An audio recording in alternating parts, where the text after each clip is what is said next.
खांद्यावर घोंगडी हातात काठी सदैव राहावे देवा भगतांच्या पाठी कप्पाळावर भंडारले येईन विरोधी वाचून कप्पाळावर भंडारले येईन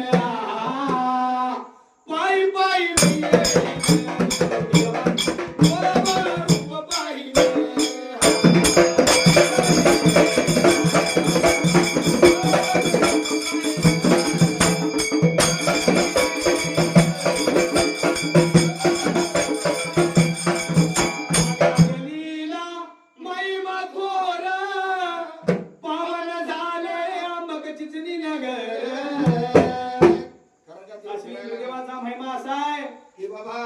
गावात आता देव म्हणते 10-12 दिवस फिरायला लागलाय. कारण देव एकदा बाहेर पडला कुठे जरी गेला तर देवाचा एकदा प्रति आरवाडी किंवा प्रति पंढरपूर झाल्याशिवाय भक्तिमय वातावरण तन्न झालं पाहिजे.